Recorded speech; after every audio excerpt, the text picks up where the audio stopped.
নমস্কার প্রিয় বন্ধুরা, আপনাদের সবাইকে স্বাগত স্টার্ট নাও চ্যানেলের একটা নতুন অডিও নিয়ে।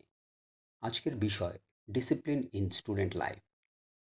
চলুন শুরু করা যাক একটা ছোট্ট গল্প দিয়ে। একটা স্কুলের দৃশ্য কল্পনা করুন, যেখানে প্রধান শিক্ষক ছাত্রদের সামনে দাঁড়িয়ে অনুপ্রেরণামূলক কথা বলছেন। তিনি বলছেন, শৃঙ্খলাই জীবনের সফলতার মূল।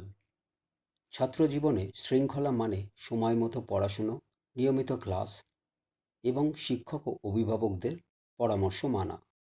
আজ যারা শৃঙ্খলাপূর্ণ জীবনযাপন করছে, তারাই ভবিষ্যতে বড় দায়িত্ব নিতে পারবে। মনে রাখবে, সময় নষ্ট করলে জীবন নষ্ট হয়। নিজেকে নিয়ন্ত্রণ করতে শেখো, কারণ আত্মনিয়ন্ত্রণের মাধ্যমেই বড় স্বপ্ন পূরণ সম্ভব। ছাত্রদের চোখে আত্মবিশ্বাসের ঝিলিক দেখা যায়। তারা নিজেদের প্রতিজ্ঞা করে জীবনকে সঠিক পথে চালিত করার জন্য শৃঙ্খলার পথে চলবে।